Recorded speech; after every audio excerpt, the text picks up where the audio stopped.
안녕하십니까. 이렇게 화면을 통해서 우리 어머님들하고 만나게 된 걸 제가 우리 가문의 영광으로 제가 생각을 하겠습니다. 저는 이제 한 20년 가까이 사교육 현장에서 아이들을 수학을 지도해 왔고요. 초등학교 때 그 우수하고 똑똑하고 95점, 100점 맞던 우리 아이들이 고등학생이 되면 상당수 대부분 수학을 포기하는 현실을 보면서 많이 안타까웠습니다. 자, 그래서 제가 쭉 보니까 결국은 우리 아이들이 초등학교 때 잘했던 아이들이 고등학교 때 수학을 포기하는 결정적 이유는 초등학교 저학년 때 아이가 수학적 머리를 트이게 해줘야 되는데 수학 머리를 트이지 않게 했기 때문에 수학을 어려워하지 않게 됐나. 또 더 중요한 것은 수학이라는 과목을 단순하고 쉽고 정확하게 알기 쉽게 즐거운 과목으로 재미있는 과목으로 아이들한테 우리 어른들이 선생님들이 또는 엄마들이 수학을 지도했어야 되는데 그렇지 못하지 않았나 라는 생각을 합니다. 제가 지금부터 여러 시간에 걸쳐서 지금 이번 시간에는 초등학교 저학년 어머님들이 어떻게 하면 내 아이를 고3 때까지 수학을 포기하지 않게 아이를 지도할 수 있을까에 대해서 같이 고민을 해보도록 하겠습니다. 강의 제목이요. 죄송하지만 강의 제목은 수학 망치는 엄마, 수학 성공시키는 엄마가 강의의 제목입니다. 그래서 초등학교 1학년, 2학년, 3학년 엄마들을 위해서 강의를 마련했고요. 자, 강의 제목을 써보겠습니다. 그럼 좀 기분 좋고 듣기 좋은 얘기를 먼저 써줘야 되는데 제가 어쩔 수 없이 수학 망치는 엄마, 별로 좋지 않은 망치는 엄마란 용어를 먼저 쓰게 되고 수학을 성공시키는 엄마란 말을 뒤에 쓰게 된 것을 좀 죄송하게 생각합니다. 제가 보니까요, 우리 아이들 수학을 못하는 대부분의 책임은, 상당수의 책임은 엄마한테 있다. 그렇게 생각을 해요. 자, 그래서 왜 그런지 한번 같이 보겠습니다. 자, 그래서 엄마가 수학을 가르치면 될까 안 될까? 자, 엄마가 수학을 가르치면 된다 안 된다? 안 된다. 그냥 안 되는 게 아니라 절대 안 된다. 왜? 지금도 뭐 TV 광고나 라디오 광고 같은 데 보면 엄마는 가장 훌륭한 수학 선생님 이런 광고 문구도 나오는데 왜 너는 엄마가 수학을 가르치면 절대 안 된다라고 하느냐? 이것은 몇 가지 이유가 있습니다. 첫 번째, 엄마가 수학을 알까요? 모를까요? 엄마들이 수학을 몰라요. 자, 학력고사 세대인 우리 엄마들이 서술형 통합 문제, 수능형 문제를 공부해야 하는 아이, 7차 교육과정 개정판에 의해서 다양한 방법으로 문제를 풀어야 하는 바뀐 교과서 내용을 엄마들이 잘 모른다는 데 있습니다. 우리 어머님들은 오로지 과거에 내가 배웠던 것이 전부 단순 반복, 받아 올림, 받아 내림, 오로지 구구단 이런 것밖에 몰라요. 엄마들이 문제 풀게 시키고 채점하는 것밖에 할 줄 모르기 때문에 자, 그래서 대부분의 엄마들은 수학을 가르치면 절대 안 된다. 더 솔직히 말씀을 드리면 애가 수학을 못하는 것은 100% 엄마 책임이다. 라는 주제를 갖고 지금도 저 한번 보겠습니다. 첫 번째, 엄마가 수학을 가르치면 될까 안 될까? 안 된다. 왜 안 된다? 교과서가 바뀌었다. 첫 번째, 누가 바뀌었다? 교과서가 서술형 통합형 문제로 바뀌었다. 과거에는요, 우리 엄마들은 학력고사 세대인데 과거에는 정석을 한 번 받냐, 10번 받냐, 20번 받느냐에 따라서 뭐가 달라졌어? 학력고사의 점수가 달라졌죠. 성문 종합영어를 한 번 받냐, 2번 받냐, 몇 번 받느냐에 따라서 학력고사의 점수가 달라졌어요. 안타깝게도 지금의 수학은 정석을 10번, 20번, 100번, 1000번을 봐도 수능형, 통합형 문제는 풀 수가 없다. 그것이 지금의 현실이다. 교과서가 바뀌었다. 이미 교과서는 최신형 스마트폰으로 바뀌었다. 교과서는 우리 실생활과 수학을 연결시켜서 여러 가지 방법으로 문제를 풀게 하고 생각하게 만드는 그러한 최신형 스마트폰으로 바뀌었는데 아직까지 우리 부모님들은 바뀐 교과서를 읽어보지 않고 고민하지 않고 공부하지 않고 단순히 과거에 내가 배운 것을 전부이다라고 생각하고 아이들에게 단순 반복 계산, 문제풀이 위주의 공부를 강요하기 때문에 엄마가 수학을 가르치면 절대 안 된다가 결론입니다. 자, 제가 조금 무거운 말씀을 드렸는데 우리 조금 분위기를 좀 바꾸는 의미에서 같이 한번 노래 한번 불러보겠습니다. 제가 산토끼 노래 아시죠? 산토끼 노래. 산토끼 토끼야 어디를 가느냐 깡총깡총 뛰면서 어디를 가느냐. 오늘 집에 가셔가지고 아이들한테 이 노래를 한번 좀 알려주셨으면 좋겠어요. 자, 992-983-974-965 884875-776668 숫자 3개를 갖고 세 숫자의 합이 20인 경우는 이렇게 몇 가지 하나, 둘, 셋, 넷, 다섯, 여섯, 일곱, 8가지밖에 없더라. 즉 세 숫자의 합이 얼마? 다 20이죠. 20, 20, 20, 20, 20, 20, 20. 자, 9 더하기 9 더하기는 20. 9가 10이 되려면 1개가 필요하고 또 9가 10이 되려면 1개가 필요해서 9, 9, 2, 20 이렇게 되는 거죠. 그래서 이 노래가 숫자 3개 갖고 이렇게 딱 수용도를 그려보면 20 되는 경우는 딱 8가지밖에 없더라. 9, 9, 2, 9, 8, 3, 9, 7, 4, 9, 6, 5, 8, 8, 4, 8, 7, 5, 7, 7, 6, 6, 6, 8. 나중에 우리 아이들을 똑똑하고 야무지고 눈동자가 반짝반짝거리는 머리가 팽글팽글 도는 아이를 만들기 위해서 이렇게 이런 걸 갖고 이제 연습을 좀 시켜볼 거예요.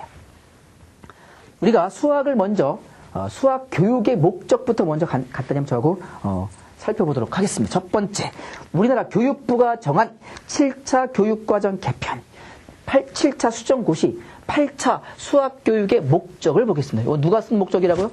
교육부가 제시한 목적. 수학교육의 목표. 그거죠. 수학적 사고력을 길러서, 수학적 사고력과 문제 해결력을 통한, 즉, 개인별, 수준별 맞춤 교육에 의해서 아이가 어떤 나이로 수학적 사고력과 문제 해결력을 통한 창의적인 인간으로 만들자. 이 창의적 인간으로 육성하자는 것이 7차 교육과정 수정의 목적입니다. 이 목적은 7차 때도 마찬가지였지만 어쨌든 수학적 사고력, 이것은 결국 생각하는 힘이죠. 더 나아가서 수학에 대한 추론력을 말할 겁니다. 생각하고, 즉, 이 수학적 사고력이라고 하는 것은 단순 받아내림, 받아올림, 단순 구구단, 이걸로 갖고는 해결이 안 된다. 다양한 방법으로 문제를 풀어보고 생각하고, 이런 과정 속에서 수학적 사고력을 길러줘야 합니다. 언제부터? 초등학교 1학년 때부터. 그 다음에 문제 해결력. 요즘은 최근에 대치동에 있는 초등학교에서 1학년 시험 점수가 40점, 50점짜리가 수두룩하게 나왔대요. 과거에 없던 일. 왜? 이제는 다 문제가 뭐로 바뀌어서? 서술형으로 바뀌었죠. 서술형.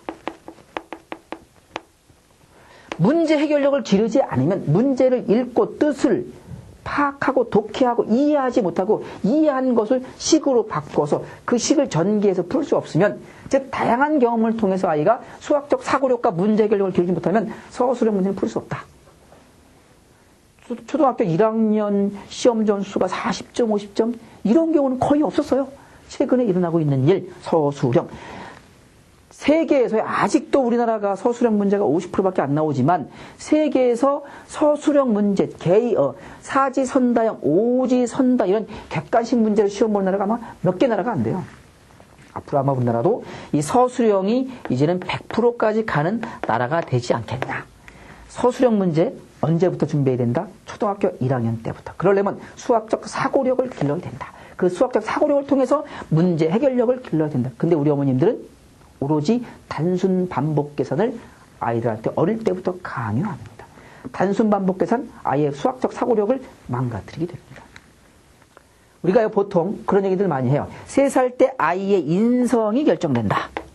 아이의 성향, 성격, 품성이 3살 때 결정된다라고 하죠. 아이가 까칠하냐, 아이가 다정다감하냐, 툴툴거리냐, 이런 기본적인 성격, 급하냐, 차분하냐, 이런 성격들이 보통 3살 때 아이의 인성이 결정된다라고 해요.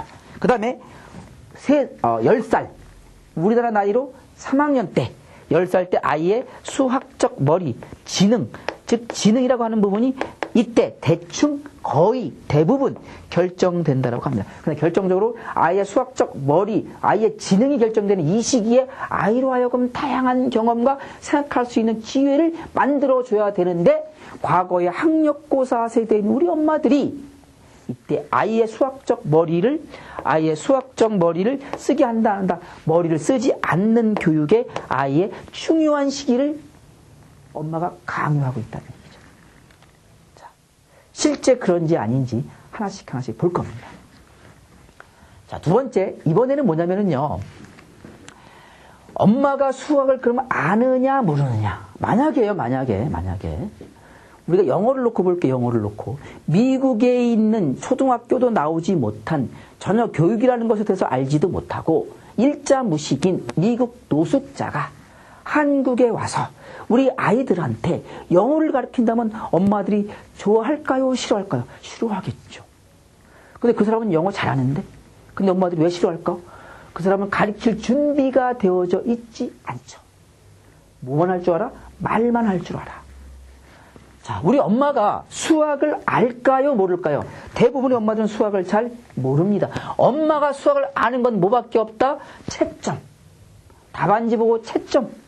받아 내림, 받아 올림. 오로지 단순 계산밖에 모르기 때문에 대부분의 엄마들이 누구만 새로 바뀐 교과서를 공부하고 연구하고 나름대로 어떻게 하면 내가 내 새끼한테 쉽고 정확하게 아이의 눈높이에 맞춰서 얘를 수학을 즐겁게 만들까에 대해서 고민하지 않으신 어머니라면 절대 아이를 수학을 어머님이 알고 있는 지식으로 가르치면 절대 안 된다.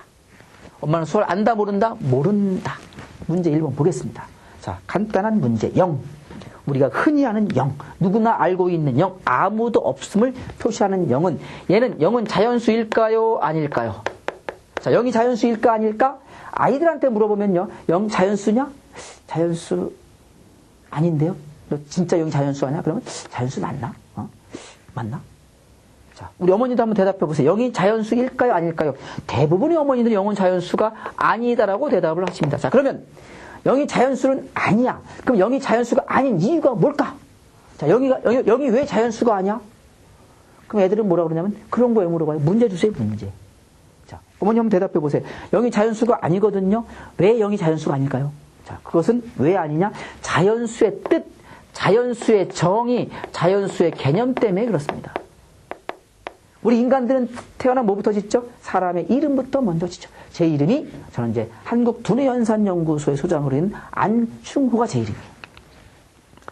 자, 우리 어머님들이 제 이름을 정확히 알고 있다라면 안충호. 자, 제가 장동건일까요? 아닐까요? 장동건이 아니야. 왜? 네 이름은 안충호니까 너는 장동건이 아니야. 자, 0이 자연수냐? 아니야. 왜 아니야? 그냥 아니야. 자연수의 뜻이 1부터 시작해서 일시 커지는 수들이기 때문에 0은 자연수가 아닌 겁니다. 이게 자연수의 개념, 자연수의 뜻, 자연수의 정의가 되는 거예요. 자, 같이 한번 생각해 볼까요? 자연수란 1부터 시작해서 일시 커지는 수들. 0은 자연수의 아니야. 왜 아니야? 자연수가 1부터 시작하니까 아닌 거죠. 그러면 자, 자연수가 1부터 시작해서 일시 커진다. 끝이 있을까 없을까? 끝이 없다. 왜 없어? 일시 커지니까 없다. 이것이 수학의 출발점. 인간은 태어나면 뭐부터 진다? 이름부터 진다. 그렇죠? 마찬가지 수학도 인간들끼리 정한 약속이기 때문에 항상 뭐부터 시작해야 된다? 정의, 뜻부터 시작해야 됩니다. 근데 안타깝게도 우리 어머님들은 과거에 이 수학의 개념들, 용어들의 뜻에 대해서 별로 배워본 적이 없어요. 배웠지만 별로 그렇게 신경 쓰지 않아서 그 현상은 지금도 마찬가지. 오로지 문제 풀고 채점하는 것에 목숨을 거는 얘기죠. 두 번째, 4분의 4는 무슨 분수일까? 무슨 분수? 자, 4분의 4가 무슨 분수? 상당수 아이들이 가분수라고 얘기합니다. 너 4분의 4가 가분수야? 진짜? 맞아? 그러면 애들은 4분의 4 가분수가 아닌가? 진분수인가? 또 가분수의 뜻이 뭐야 그러면? 즉 우리 애들 특징이 뭐냐면 배운 것은 헷갈려서 틀리고 안 배운 것은 몰라서 틀리는 이런 특징들이 있죠. 왜? 기본이 안 돼 있기 때문에 그래요. 자, 너 4분의 4가 무슨 분수? 가분수인데요? 진짜? 가분수 맞아? 아닌가? 너 가분수의 뜻이 뭐야? 가분수의 뜻이요? 분자가 분모보다 큰 분수요. 야, 이건 분모 분자가 똑같은데? 가분수는요, 분자가 분모와 같거나 큰 분수예요. 야, 그것은 가분수의 뜻이 아니라 가분수의 생김새 모양이야. 네가 선생님이 이름이 안충을 줄 모르면 밖에 나가서 나를 소개할 때 어떻게 소개할래? 이름을 모르니까 키 작고 왜 머리 크고 이렇게 소개할 수밖에 없잖아. 그럼 상대편은 이해 못해. 아, 가분수의 뜻, 이것은 뭐부터 시작해야 된다? 분수의 의미부터 시작을 해야 됩니다. 분수, 영어로 fraction. 이것은 무슨 얘기냐? 분수의 개념부터 정의할 줄 알아야 됩니다. 분수의 뜻은 fraction, 영어로 fraction입니다. 이 fraction의 뜻이 부수다, 쪼개다 이런 뜻이에요. 자, 안타깝게도 수학의 용어들은 영어권을 통해서 중국, 일본을 거쳐서 한국에 들어옴으로 인해서 대부분 수학 용어들은 90% 이상이 한자로 되어져 있죠. 자, 그래서 분수의 뜻부터 가야 됩니다. 자, 분수는 영어로 fraction, 이 fraction의 뜻은 to break란 뜻입니다. 그래서 모 선전에 보면 break 부수고 부쉈더니 make 창조했고 break 또 부쉈어. 우리가 도공들이 우리가 보기엔 정말 멋있는 그 도자기를 만들어 놓은 막 부수죠. 왜 부숴? 마음에 안 들기 때문에 부수는 거죠. 즉, 프랙션의 뜻은 to break, 부수다, 쪼개다라는 뜻입니다. 아, 분수의 의미가 부수고 쪼개는 거구나. 부수고 쪼개서 그 중에 일부분을 갖는 게 분수. 그래서 우리가 이 분수를 나눌 뿐 숫자 수를 써서 분수라고 이름을 지은 거예요. 번역을 했죠. 아, 그래서 분수는 나눌 뿐 숫자 수구나. 아, 1 나누기 2라고 하는 나눗셈이 그래서 좀 지나면 2분의 1이라는 분수도 되고 또 분수가 계산의 편의상 0.5라고 하는 소수도 생기고 얘가 좀 지나면 초등수학의 큰 목적 중에 하나인 기준양분의 비교양 1대2라고 하는 비례식으로도 바뀌고 좀 지나면 분모가 100 기준 잡으면 100분의 50% 10으로 기준 잡으면 10분의 5라고 하는 할푼이가 되기도 하고 얘가 쭉쭉 넘어가면 이렇게 기울기 2분의 1로 되기도 하고 확률로 바뀌기도 하고 어쨌든 나눗셈이 그래서 분수고 이런 과정들이 수학의 개념에 대한 용어에 대한 개념입니다. 그래서 분수가 원래 부수고 나누고 쪼개야 하는데 4분의 4라고 하는 놈은 예를 들어 우리가 피자를 사서 이렇게 4조각을 내서 4조각을 1조각, 2조각, 3조각, 4조각을 다 먹었으면 나는 피자를 4분의 4판 먹었다 그러면 안 되죠. 이상하죠. 나는 피자를 한 판 먹었다. 왜? 나는 피자를 사가지고 있잖아. 4조각 내가지고 나는 오늘 피자를 4분의 4판 먹었다. 말이 안 되는 거예요. 이상하죠. 어딘가 좀 덜 떨어진 것 같아. 분수가 아닌 거죠. 자, 그래서 원래 분수의 뜻은 프랙션, 부수고 쪼갠 건데 얘를 우리가 어떻게 했어? 계산의 편의상 프로퍼 프랙션, 본래의 뜻에 맞는 프랙션, 참진자로 번역해서 진분수, 진짜 분수가 생기고 임프로퍼, 계산의 편의상 4분의 4, 4분의 5 이런 임프로퍼, 부적절한 본래의 뜻에 맞지 않는 분수, 거짓 가짜, 가짜 분수를 가분수라고 만든 거예요. 4분의 4가 분수니? 무슨 분수? 가분수죠. 왜? 분수의 뜻은 원래 부수고 쪼갠 건데 4분의 4는 부수고 쪼갠 게 아니라 통째이기 때문에 임프로퍼 프랙션, 가짜 분수, 거짓 가짜, 가분수입니다. 이 정도는 우리가 아이들한테 가르칠 수 있어야 됩니다. 언제? 초등학교 때. 그래야 우리 아이들이 수학적 내공과 실력이 쌓여서 고3 때까지 수학을 즐거워하고 재밌어하고 수학을 포기하지 않게 되는 겁니다. 이런 사실들 어머님들이 공부하지 않고 애들을 가르친다라면 아이들이 수학을 고학년이 되면 될수록 어려워할 수밖에 없게 됩니다. 완전학습 이론부터 볼게요.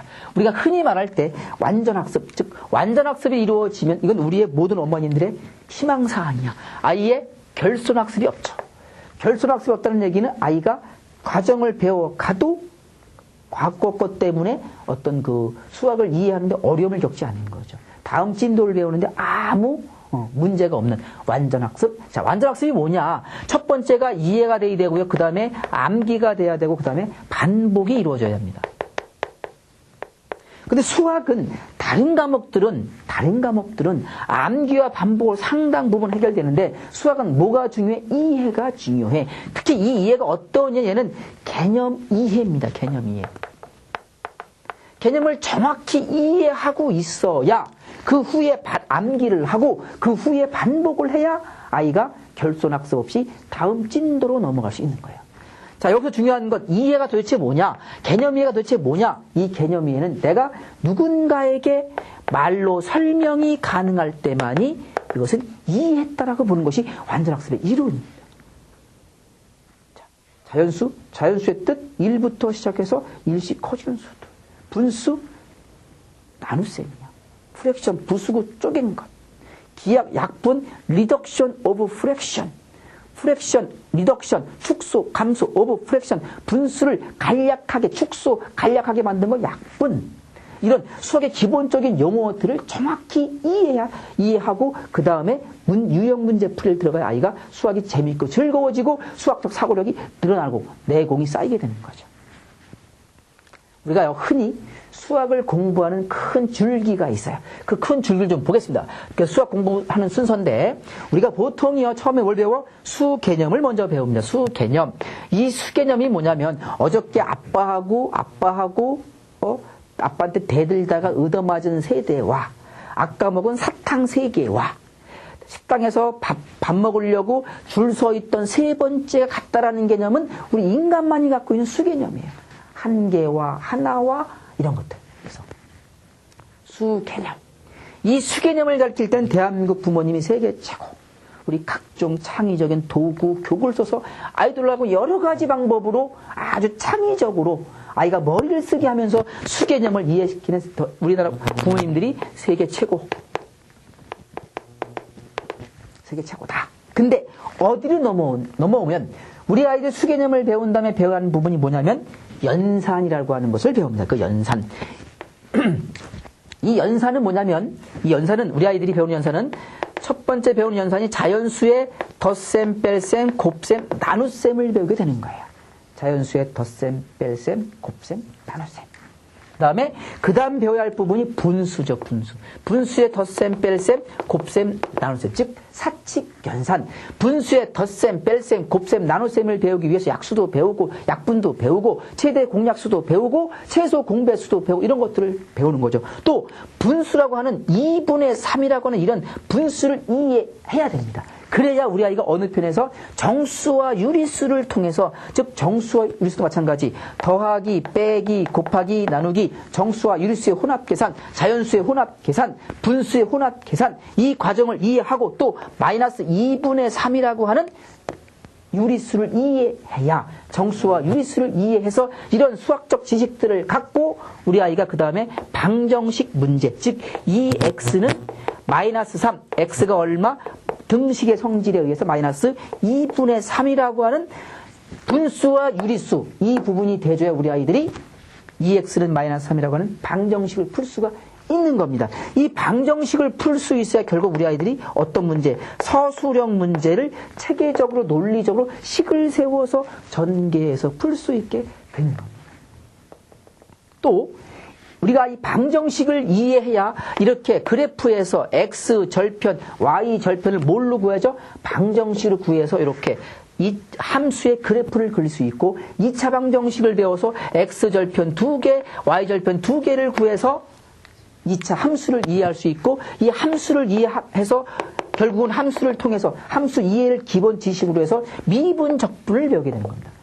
현재 고등학교 2학년들 2010년도 현재 고등학교 2학년들부터는 무조건 문과, 이과에 관계없이 수능에서 미적분을 배워야 됩니다. 이것이 수학의 큰 흐름, 우리가 대수 파트라고 하는. 그 다음에 기하 파트, 도형 파트. 제가 봤을 때 이 대수 파트, 이 과정, 수개념을 배우고 셈 연산을 배우고 분수, 정수, 유리수. 결국은 이게 다 무슨 과정? 전체 이 과정이 다 뭐다?